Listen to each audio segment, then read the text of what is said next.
సంఘమంతటికి మా ప్రత్యేకమైన వందనాలు తెలియజేస్తూ ఉన్నాం. ఇంకా ఎవరైనా బయట ఉన్నట్లయితే ఎవరైనా బయట ఉంటే లోనికి పంపించండి. జాషువా గారు, ఎవరిని బయట ఉంచకండి. పెద్దలు కానీ చిన్నలు కానీ సంఘ నాయకులు కానీ ఎవరైనా సరే అందరూ లోనున్నారండి. Yes, thank you sir. బయట ఉన్నటువంటి వారందరూ కూడా లోనికి రావాలని మరొకసారి జ్ఞాపకం చేస్తున్నాం. దేవుని మందిరానికి ఆయన ఆరాధించడానికి వచ్చాము కనుక ఆయన ఆరాధించేటప్పుడు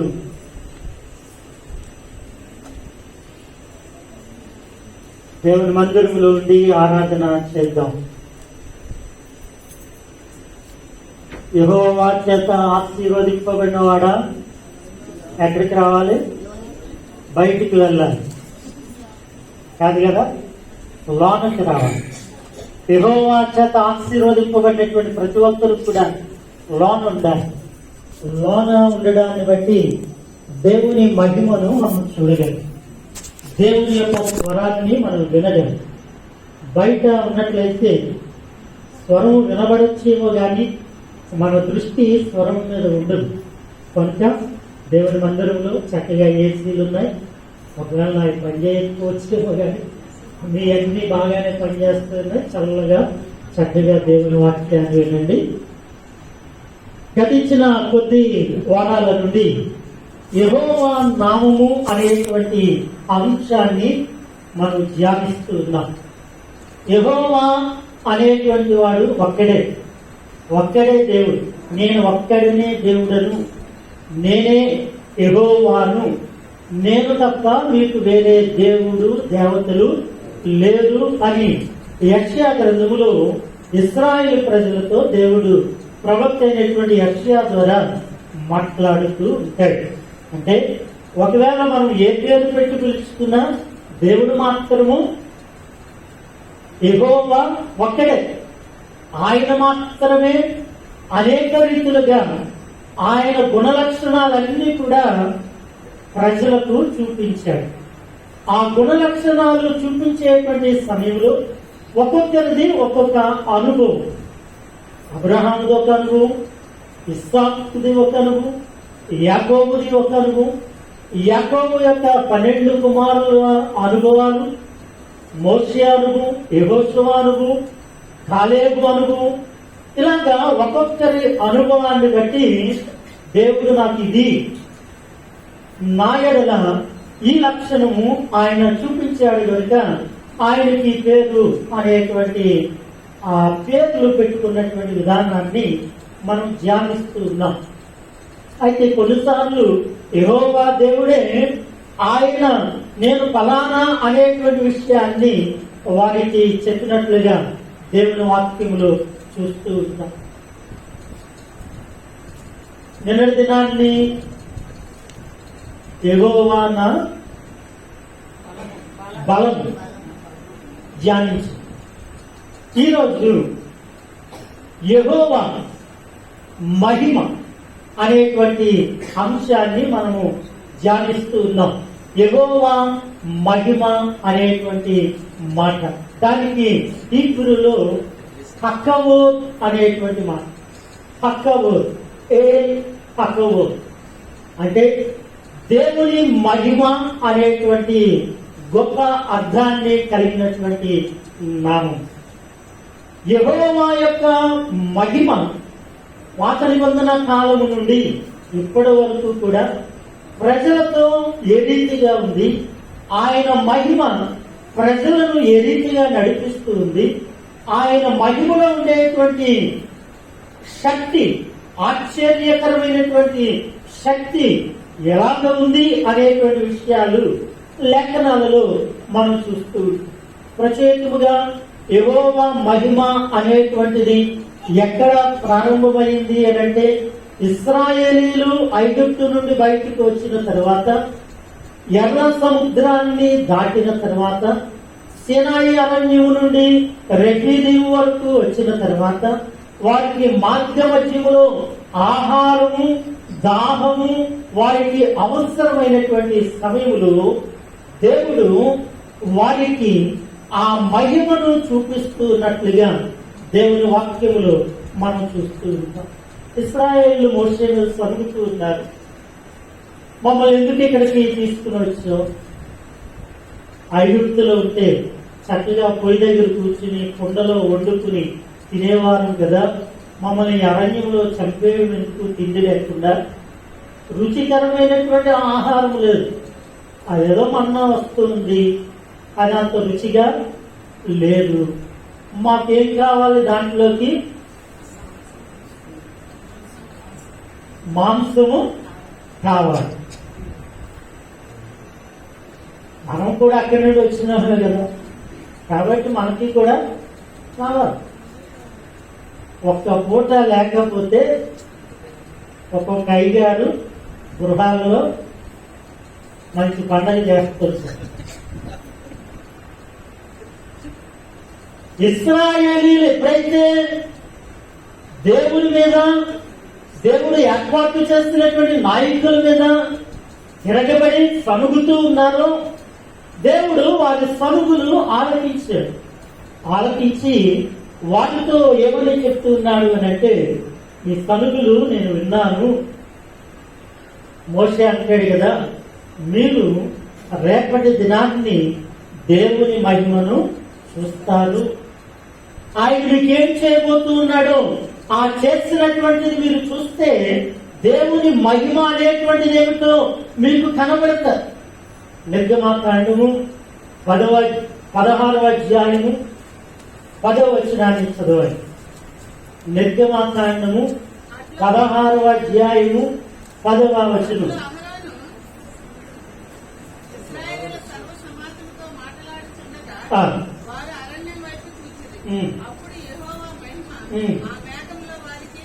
చాలండి. ఆ మేఘములో దేవుని మహిమ వాళ్ళు ఎక్కడికి చూస్తున్నారు? దేవుని మహిమను మీరు చూస్తారని అహరోను ముందుగానే వారితో చెప్పడాన్ని బట్టి, వారికి అనుగ్రహింపబడినటువంటి మాంసాహారాన్ని బట్టి వారు ఎక్కడి నుంచి వస్తుంది ఇది అని అలా అడవులోకి చూసేసరికి వారికి ఏం కనబడుతుంది? దేవుని యొక్క మహిమను వారు చూస్తున్నారు.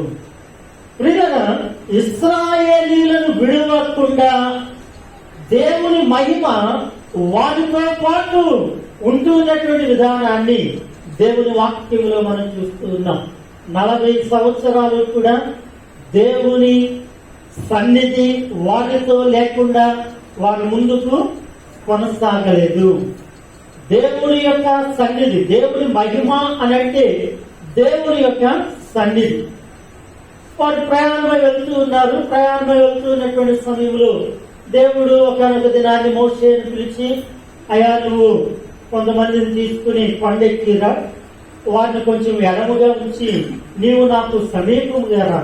సమీపముగా వస్తే ప్రజలకు కావలసినటువంటి ఆజ్ఞ, ధర్మశాస్త్రాన్ని నేను రాసి ఇస్తాను, అప్పుడు నువ్వు తీసుకుని వెళ్ళు గాని అని చెప్పి మోషేతో దేవుడు చెప్తూ ఉన్నాడు. ఆ తర్వాత వారందరూ కలిసి ఆ కొండ మీదకు వెళ్ళారు. కొండ మీదకు వెళ్ళిన తర్వాత వెళ్ళిన పెద్దలందరూ ఒక చోట ఉండిపోయారు. అహరోను కూడా ఒక చోట ఉండిపోయాడు. మోషే మాత్రమే దేవునికి సమీపముగా వెళ్ళాడు. ఆ కొండ మీద మేఘము దిగింది. ఆ మేఘమంతా కూడా దేవుని మహిమతో కప్పబడినట్లుగా దేవుని లేఖనాలలో మనం చూస్తూ ఉన్నాం. చదవబడినటువంటి వాక్య భాగము 24వ అధ్యాయము నిర్గమాకాండములో మనం చూస్తూ ఉన్నాం. ప్రియులారా, ఎప్పుడైతే ఆ మేఘము ఆ కొండ మీదకు రాగానే దేవునితో ఇతడు ముఖాముఖిగా మాట్లాడుతూ ఉన్నాడు. 40 దినాలు దేవునితో పాటు అతడు ఉంటూ ఉన్నట్లుగా దేవుని వాక్యంలో మనం చూస్తూ ఉన్నాం. ఆ సమయంలో ఇశ్రాయేలీలందరూ కూడా ఏం చూస్తూ ఉన్నారు? ఏ పెద్దలైతే అక్కడికి వెళ్ళారో ఆ పెద్దలందరూ కూడా దేవుని యొక్క మహిమను చూచినట్లుగా దేవుని వాక్యంలో రాయబడింది. దేవుని మహిమను వారు చూసిన తర్వాత వారు ఏమని చెప్పుకుంటున్నారంటే, మేము దేవుణ్ణి చూసాము కానీ మేము చావలేదు, తిన్నాము త్రాగాము, మేము చక్కగా ఉన్నాం దేవుణ్ణి చూస్తున్నా.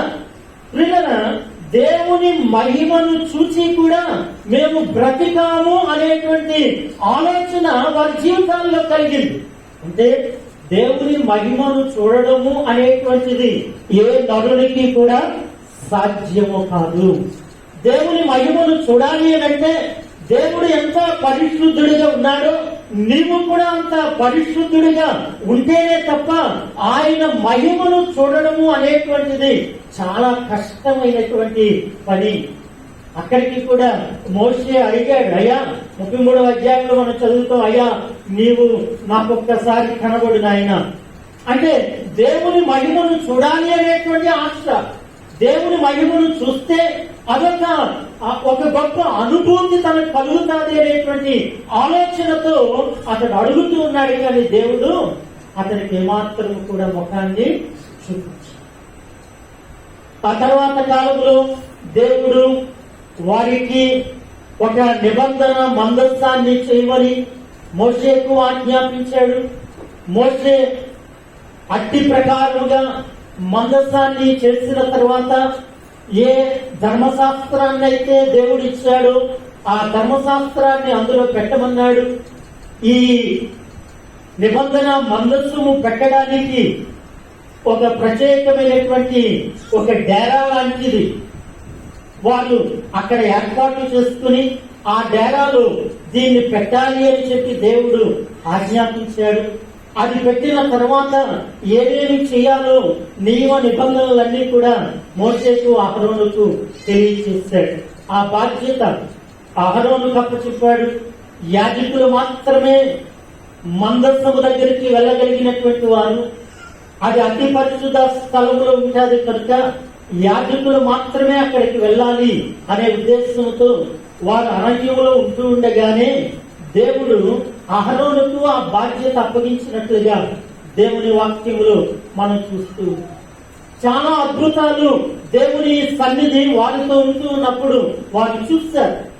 కొన్నిసార్లు ఏలి కుమారుల గురించి మనకు తెలుసు. ఇద్దరు కుమారులు ఏం చేస్తారు అని అంటే, ఒకసారి ఏమంటారు, మన లక్ ఎలా ఉందో చూద్దాం అంటారు కదా, ఒకసారి పరీక్షిద్దాం. మందసం లేదు, ఏమీ లేదు, మామూలుగా వెళ్ళిపోదాం యుద్ధానికి. వెళ్ళిన తర్వాత ఒకవేళ గెలిచామనుకో మన అదృష్టం, లక్. ఒకవేళ గెలవలేదనుకో దేవుడు మనకి జయం ఇవ్వలేదు అని ఆ నిందేదో ఆయన మీద పడేద్దాం. ఇద్దరు అలాగే యుద్ధానికి వెళ్ళారు. యుద్ధం జరుగుతున్నటువంటి సమయంలో ఆ దినాన్ని దరిదాపు 30,000 మంది చనిపోయినట్లుగా దేవుని వాక్యంలో మనం చూస్తూ ఉంటాం. దేవుని మందస్సము వారితో లేకుండా, దేవుని మహిమ వారితో లేకుండా, దేవుని సన్నిధి వారిని తీసుకుని వెళ్లకుండా ఒక యుద్ధానికి వెళ్లి ఓడిపోయినటువంటి వారిని దేవుని లేఖనాలలో మనం చూస్తూ ఉన్నాం. ఆ వార్త ఎవరో మోసుకుని వచ్చారు. ఏలి అప్పటికే వృద్ధాప్యంలో ఉన్నాడు. దాదాపు 98 సంవత్సరాల వయస్సులో ఉంటూ ఉన్నటువంటి ఏలి చాలా భారీ కాయం, అంటే చాలా బలముగా ఉంటాడు. ఒళ్ళు చాలా బలమైనటువంటి భారీ కాయం అన్నమాట. ఆ వార్త వినగానే అతడు వెనక్కబడి ఆ గడప మీద పడి, ఆ ద్వారబంధువు గడప మీద మెడ ఇరిగి చనిపోయినట్లుగా మనకందరికీ తెలుసు. అప్పుడు ఒక కోడలు గర్భంతో ఉంటారు. ఆ కోడలు గర్భంతో ఉండి దేవుని మహిమ ఇశ్రాయేలు మధ్య నుంచి వెళ్ళిపోయింది అనే మాట అక్కడ మంత్రస్వాములతో చెప్తూ ఉంటారు. వారు అంటారు, అమ్మా ఎందుకు భయపడతావు, కంగారు పడుతూ, ఇదిగో నీకు మగబిడ్డ పుట్టాడు. ఇంకా ఏమి పట్టించుకోవట్లేదు. ఆమెకు అవన్నీ అవసరం లేదు. ఎందుకంటే దేవుని మహిమే లేనప్పుడు కొడుకు పడితే ఏంటి, కూతురు పడితే అనవసరం కదా. దేవుని మహిమ ఇశ్రాయేలు ప్రజల మధ్య లేనటువంటి సమయంలో నాకు ఏమీ అక్కర్లేదు అనేటువంటి ఉద్దేశంతో ఆమె ఉంది. ఆ తర్వాత ఆ బిడ్డకి ఏం పేరు పెట్టారు, ఇకాబు. ఇశ్రాయేలీల మధ్య నుండి దేవుని మహిమ వెళ్ళిపోయింది అనే అర్థాన్ని ఇచ్చేటువంటి పేరును ఆ బిడ్డకు పెట్టినట్లుగా దేవుని వాక్యంలో మనం చూస్తూ ఉన్నాం. ఇశ్రాయేలీయులు దేవుని మహిమ వారితో వెళుతూ ఉన్నటువంటి సందర్భంలో దేవుడు వారిని నడిపిస్తున్నప్పుడు దేవుని యొక్క సన్నిధిని వారు అనుభవిస్తూ కూడా దేవుని మీద తిరగబడినటువంటి వారిగా దేవుని వాక్యములో మనం చూస్తూ ఉన్నాం. మొట్టమొదట అరణ్యములో ఆహారము కొరకు వారు సలిగితే దేవుని యొక్క మహిమ వారి మధ్యకు వచ్చినట్లుగా దేవుని వాక్యములో మనం చూస్తూ ఉన్నాం. రెండవదిగా మనం చూస్తున్నట్లయితే సంఖ్యాకాండంలో వీరు వాగ్దాన భూమికి 12 మందిని పంపిస్తారు. 12 మంది వెళ్ళి ఆ కానాను ఎలాగుందో, ఆ కానానులో ఉండేటువంటి పరిస్థితులు ఎలాగున్నాయో, భూమి సారవంతమైనదో కాదో, అక్కడ మంచి ఫలాలు వస్తాయో లేదో, త్రాగడానికి నీరు మంచిగా ఉందో లేదో, ఇవన్నీ చూసి రమ్మని ఎంతమందిని పంపించారండి? 12 మందిని పంపించారు. 12 మంది కూడా అక్కడికి వెళ్ళారు. 12 మంది అక్కడికి వెళ్ళినటువంటి సందర్భంలో 10 మంది చాలా నెగిటివ్ గా మాట్లాడారు. అయ్యా, అక్కడ మనం వెళ్ళాము అని అంటే వారు ఆజానుబాహులు ఉన్నారు, వారి కళ్ళకు మనం మిడతల వలె ఉంటాము, మనల్ని నవిలి తినేస్తారు, వద్దొద్దు, కానాను లేదు, అక్కడ పాలు తేనెలు లేవు, అన్నిటికీ ఒక నమస్కారం అయ్యా అని చెప్పి ఈ 10 మంది చెప్తే ప్రజలు ఈ 10 మంది చెప్పినటువంటి మాట విన్నారు.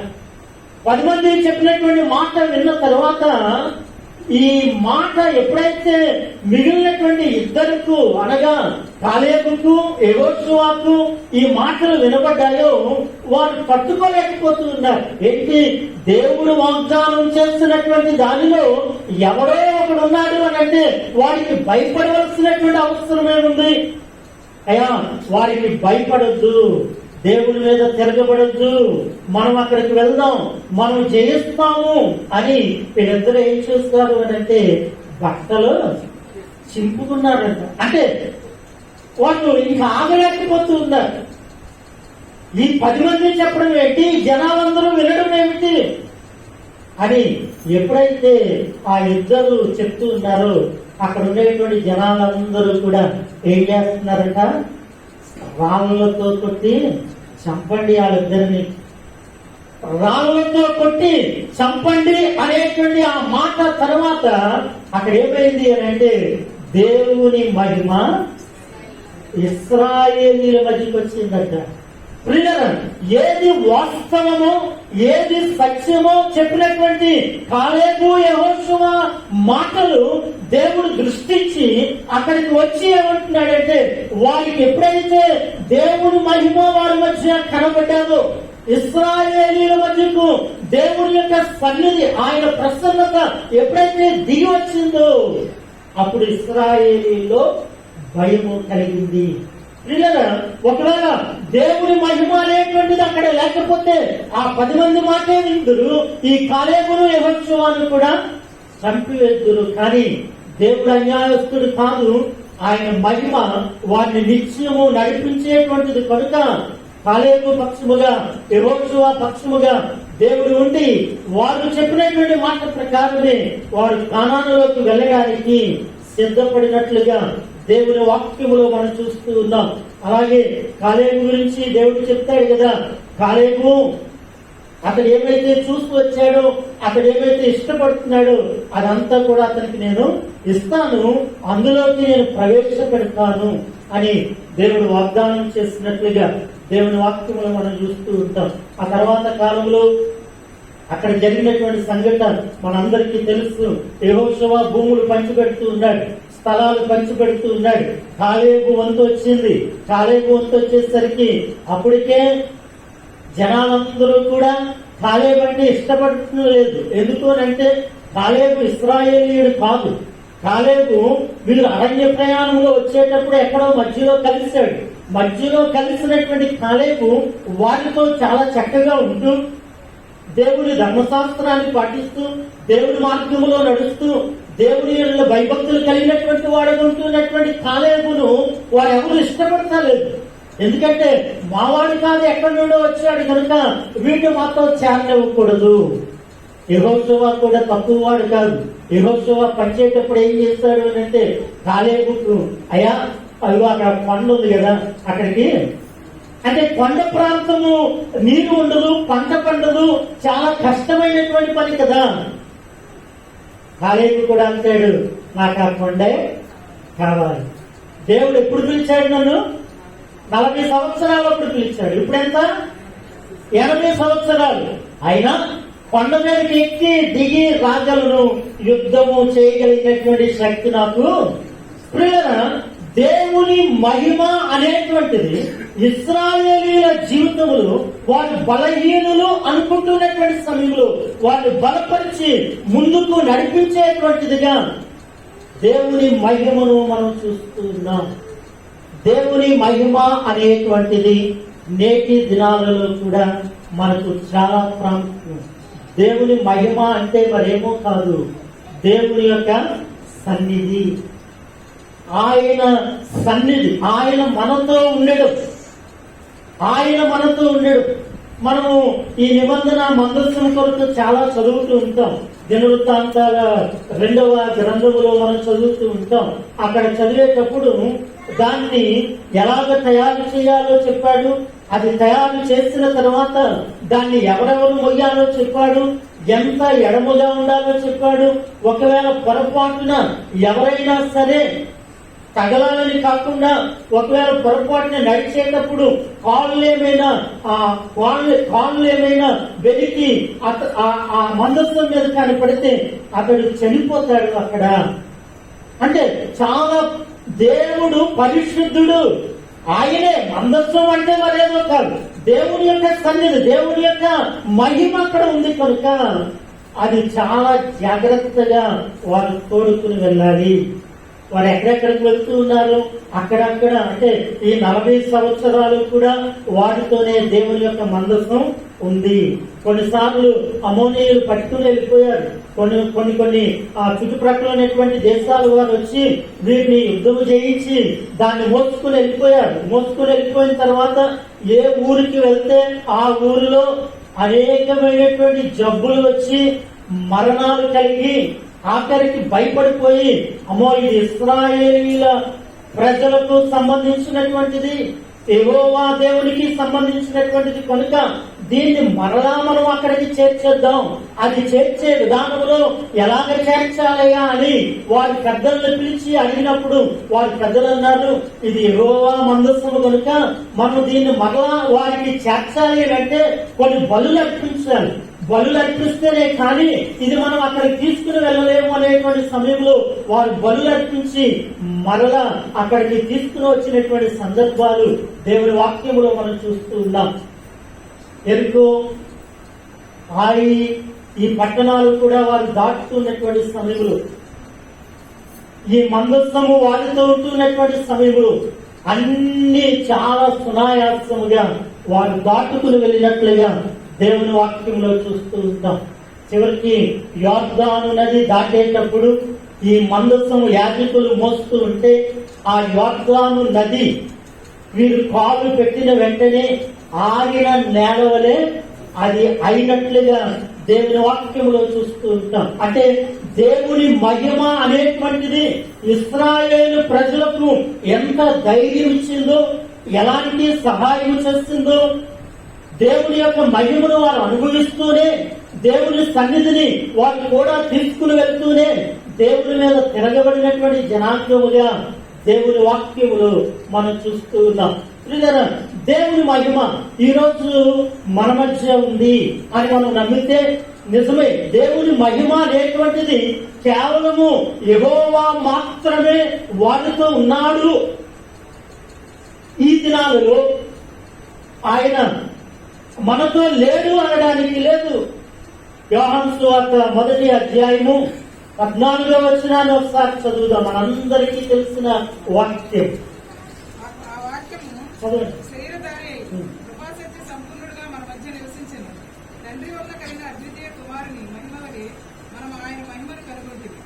చాలండి. తండ్రి వలన కలిగినటువంటి మహిమ వలె ఆయన ఆ అద్వితీయమైనటువంటి మహిమను పొంది ఆయన మన మధ్య, యేసుక్రీస్తు యొక్క పుట్టుక దేవుని యొక్క మహిమను ఈనాటి ప్రజల మధ్యకు తీసుకుని వచ్చి ఆ ప్రజలతో నిత్యము ఉండడానికి దేవుడు కృప చూపించాడు.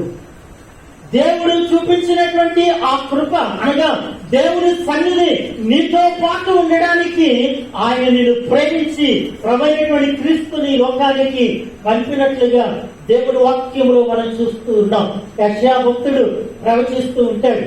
దేవుడు యెషయాతో మాట్లాడుతూ ఉంటాడు, అయ్యా లెమ్ము, తేజరిల్లుము, యెహోవా మహిమ నీ మీద ప్రకాశించుచున్నది. 60వ అధ్యాయము 1వ వచనం నుండి కొన్ని వచనాలు చదువుదాం. నీకు వెలుగు వచ్చి ఉన్నది, లెమ్ము తేజరిల్లుము, యెహోవా మహిమ నీ మీద ఉదయించెను. చూడుము, భూమిని చీకటి కమ్ముచున్నది, కటిక చీకటి జనములను కమ్ముచున్నది. యెహోవా నీ మీద ఉదయించుచున్నాడు, ఆయన మహిమ. చాలండి. ఇక్కడ యెషయా ఏమని మాట్లాడుతున్నాడు అనంటే, ఒక భారము కలిగినటువంటి సువార్తీకునికి అనగా దేవుని వాక్యాన్ని ప్రకటించేటువంటి వ్యక్తికి మాట్లాడేటువంటి దేవుని యొక్క బలమైనటువంటి శక్తి కలిగినటువంటి ఆ మాట ఏంటి అనంటే, నీకు దేవుని మహిమ నీతో ఉంది, నీ మీద ప్రకాశిస్తుంది కనుక భూమంతా కూడా చీకటిగా ఉంది. నీకు ఉన్నటువంటి మహిమను నువ్వేం చేయాలి? ప్రజల మధ్యకు తీసుకుని వెళ్ళాలి. సువార్తీకుని యొక్క పని ఏమిటి అంటే, లోకము చీకటిగా ఉంటున్నటువంటి సమయంలో దేవుని యొక్క మహిమను నీ మీద ఆయన ఇస్తూ ఉన్నటువంటి సమయంలో నువ్వేం చేయాలి? చీకటిగా ఉన్నటువంటి లోకములోకి దేవుడు నీ మీద ప్రకాశించాడు కనుక, ఆయన మహిమ నీతో ఉంది కనుక నువ్వేం చేయాలి? ఆ మహిమను లోకానికి చూపించాలి. ఇదిగో జనాలందరూ కూడా నీ దగ్గరికి వస్తూ ఉన్నారు. ఆ కింద వచనాల్లో చదివితే, ఇదిగో తూర్పు నుండి, పడమర నుండి, దక్షిణం నుండి అందరూ వస్తూ ఉన్నారు. యూఫ్రటీస్ నది నుండి మొదటిగా నీ దగ్గరికి వస్తూ ఉన్నారు. అయ్యా, ఎక్కడ దేవుని మహిమ ఉంటాడో, ఎక్కడ దేవుడు వాని మీద ప్రకాశించినటువంటి వాడిగా ఉంటాడో, ఎక్కడ దేవుని సన్నిధి అనేటువంటిది ఉంటాదో ప్రజలు అక్కడికి చేరుతారు.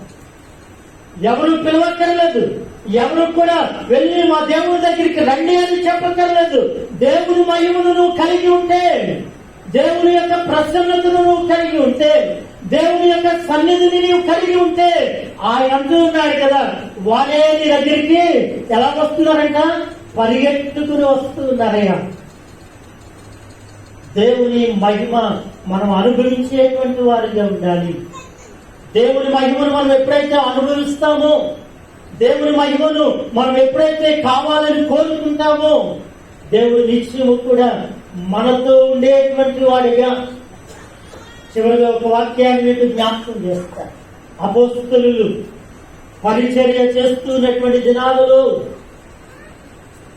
స్టెఫను అనేటువంటి ఒక సేవకుడు సువార్తను ప్రకటిస్తూ ఉన్నాడు. ఇదిగో ప్రభువైనటువంటి క్రీస్తు దేవుని కుమారుడు అని చెప్తూ ఉన్నాడు. ఆయన మానవులందరి నిమిత్తము మరణించి సమాధి చేయబడి తిరిగి 3వ దినాన్ని ఆయన లేచాడు అని చెప్తూ ఉన్నాడు. ఎవరైతే ఆయన నమ్ముకుంటారో వారు నిత్య జీవాన్ని పొందుతారు అని స్టెఫను ఊరూరు తిరిగి ప్రకటన చేస్తూ ఉన్నాడు దేవుని వాక్యాన్ని.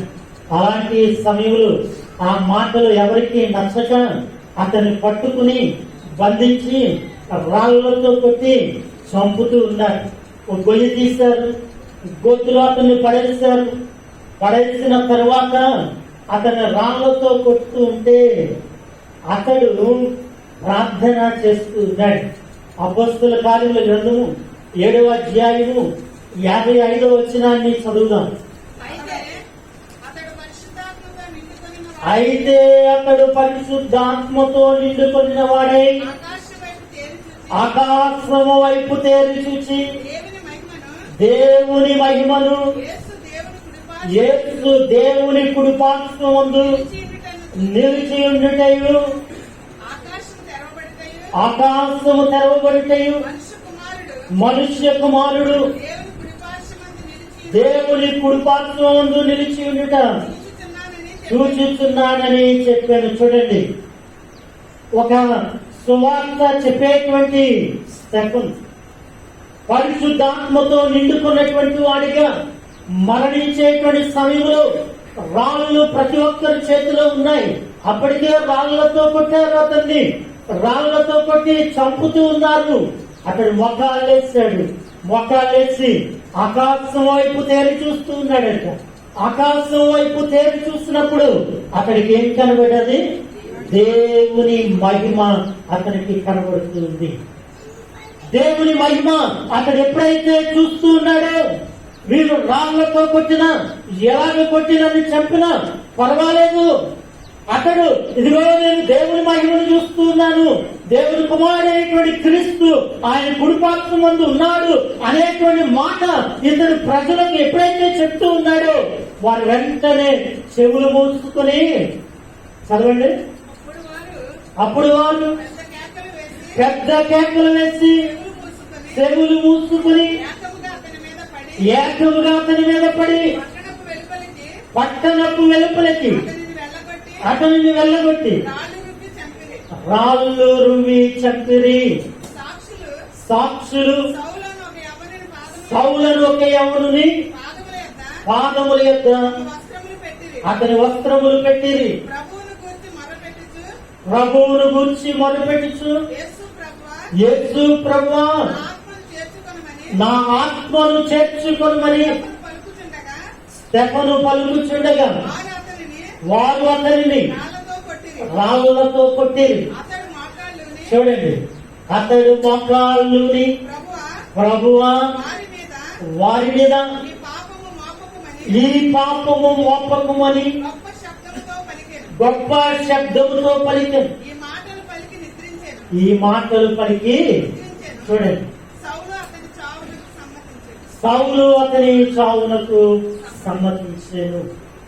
దేవుని మహిమను చూస్తున్నటువంటి వాడు, దేవుని మహిమను అనుభవించినటువంటి వాడు. ఒకప్పుడు యెషయా భక్తుని ప్రవచనము ఈ స్టెఫను జీవితంలో, అనగా దేవుని మహిమ నీ మీద ప్రకాశించుతున్నది కనుక ఇదిగో నువ్వు వెళ్ళు, సువార్తను ప్రకటించు అనేటువంటి యెషయా భక్తుని ప్రవచన ప్రకారము ఇతడు దేవుని మహిమతో నింపబడినటువంటి వాడిగా సువార్తను ప్రకటిస్తూ ఉంటే, రాళ్లతో కొట్టి చంపుతూ ఉంటే, ఆ సమయంలో కూడా అతడు మోకాళ్ళుని అయ్యా ఈ పాపము వీరి మీద నిలవనీయొద్దు, వీరిని క్షమించు.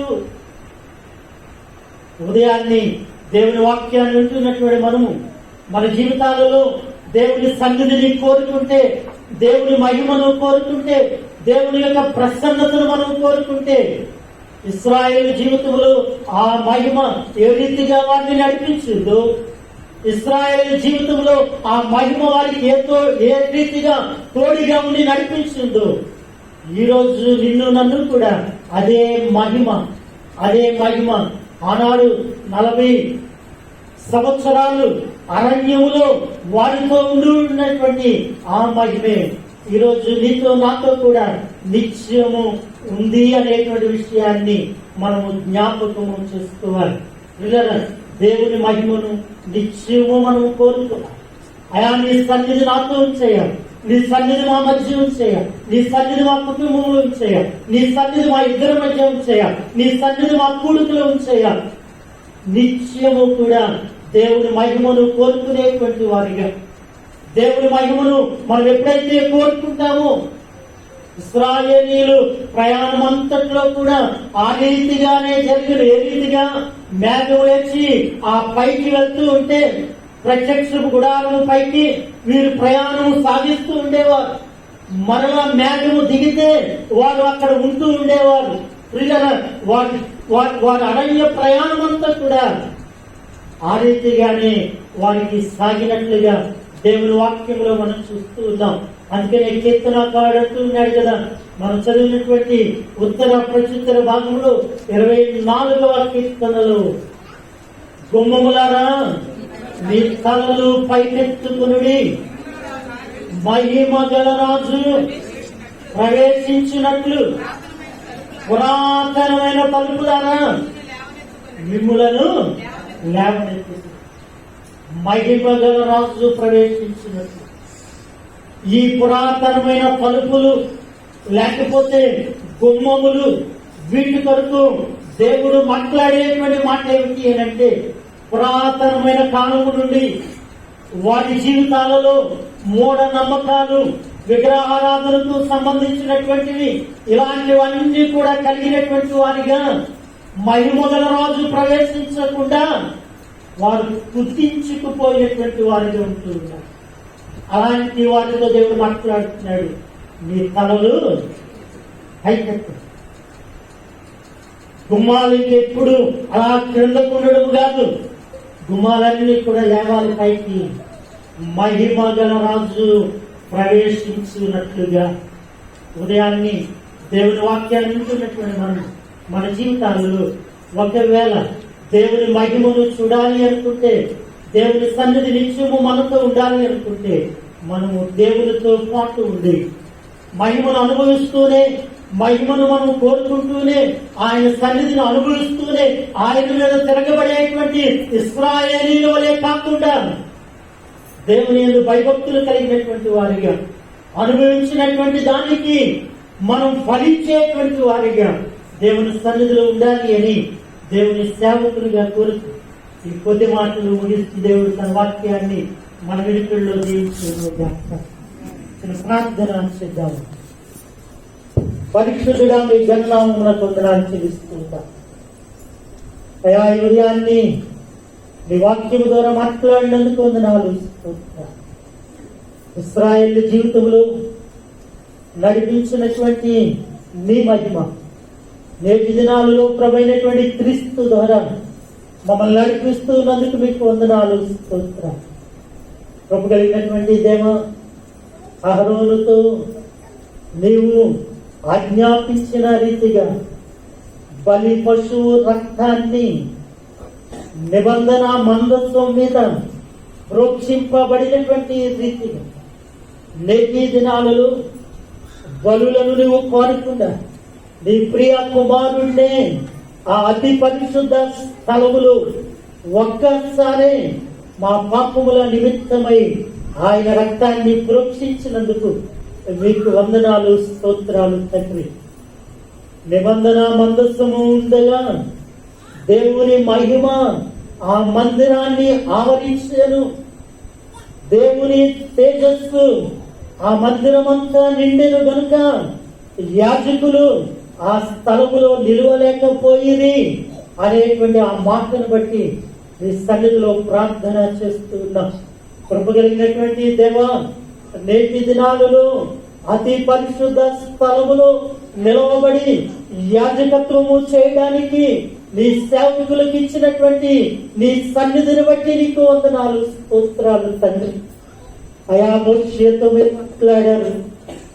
నిర్గమాకాండము 40వ అధ్యాయము 35వ వచనం నుండి మేము చదువుతున్నటువంటి ఆ సందర్భములు అయా నీ తేజస్సు, నీ మహిమ మందిరములో నిండగా మోషే గాని అహరోను గాని అక్కడ నిలవబడలేకపోయారు. యాజకులు కూడా పరిచర్య చేయలేకపోయారు. తండ్రి, కృప కలిగినటువంటి దేవా, మీ కృప మా ఎడల అత్యధికముగా నువ్వు చూపిస్తూ నేటి దినాలలో అతి పరిశుద్ధ స్థలములోకి మేమందరం వెళ్ళేటువంటి యోగ్యతను మీరు ఇచ్చారు. మీకు వందనాలు, స్తోత్రాలు.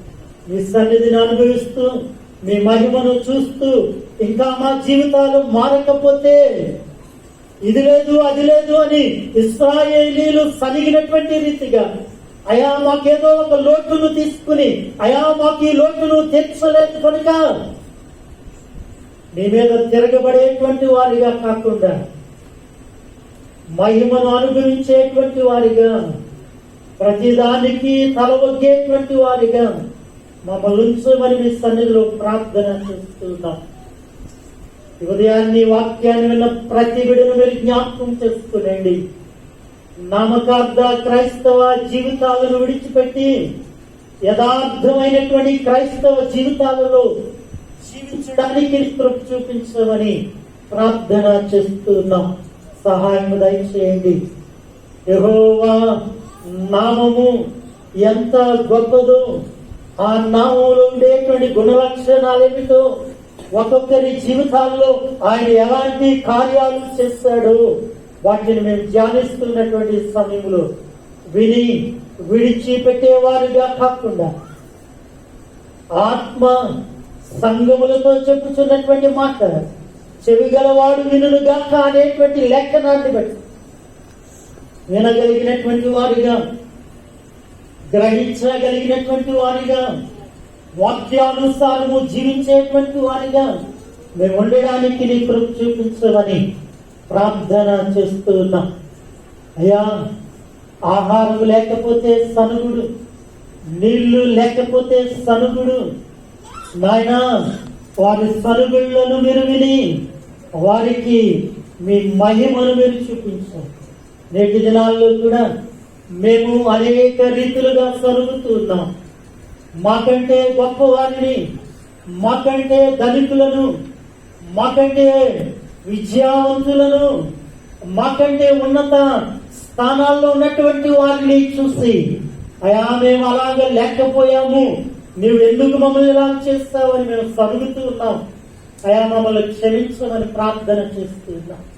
అయా మాకంటే తక్కువ వారిని మేము చూస్తే అయా వారికంటే నీవు నన్ను ఉన్నత స్థానంలో ఉంచావు అనేటువంటి స్తుతి, ఆ మహిమ చెల్లించడం మా జీవితాల్లో కోల్పోతూ ఉన్నాం. ప్రభు కలిగినటువంటి దేవా, ప్రతి ఒక్కరితో నీవు మాట్లాడండి. ఈ అంచె దినాలలో కూడా మార్పు లేని జీవితాలతో వస్తున్నాము, వెళ్తూ ఉన్నాము తండ్రి. అయ్యా, నా మందిరాన్ని త్రొక్కడానికి నిన్ను రమ్మన్నవాడు ఎవడు అని యెషయా ద్వారా మాట్లాడుతున్నాం. మీకు వందనాలు, స్తోత్ర. అయా, త్రొక్కడానికి వస్తున్నామా?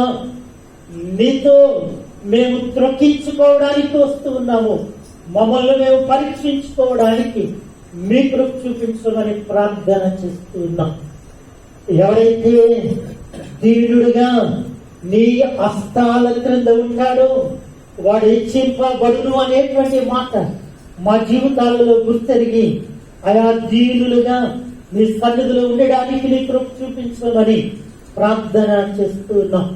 సహాయం దయచేయండి తండ్రి. కృప కలిగినటువంటి దేవా, ఒకడిని హెచ్చించుట, ఒకడిని తగ్గించుట నీ వస్తువులో ఉంటూ ఉండగా కేవలము నీ సన్నిధికి మాత్రమే మేము వచ్చి గోజాడి మాకు కావలసినటువంటివి పొందుకోవడానికి నీ కృప చూపించమని ప్రార్థన చేస్తున్నాం. ప్రతి కుటుంబాన్ని నీ చేతులకు అప్పగిస్తూ ఉన్నాను. ఆయా ప్రతి కుటుంబాన్ని మీరు బలపరచండి తండ్రి. కృప కలిగినటువంటి దేవా, బలహీనుడిగా ఉంటున్నటువంటి నన్ను బలపరిచి మీ వాక్యాన్ని ఆయన నా నోటి ద్వారా మీరు మాట్లాడారు. ఆయన ఎంతమంది విన్నారు నాకైతే తెలియదు, కానీ పరిశుద్ధాత్మదేవా ప్రతి ఒక్కరితో మాట్లాడవని నేను నమ్ముతున్నాను. వారి జీవితాలలో నీ మహిమను చూడాలి అనేటువంటి ఆశ నీవు దయచేయమని ప్రార్థన చేస్తున్నాను. కృప కలిగినటువంటి దేవా, ప్రతి కుటుంబంలో నీ మహిమ ఉంచండి, ప్రతి కుటుంబంలో నీ సన్నిధి ఉంచండి. ఆయా ప్రతి ఇద్దరి మధ్య నీ సన్నిధి ఉంచమని ప్రార్థన చేస్తున్నా.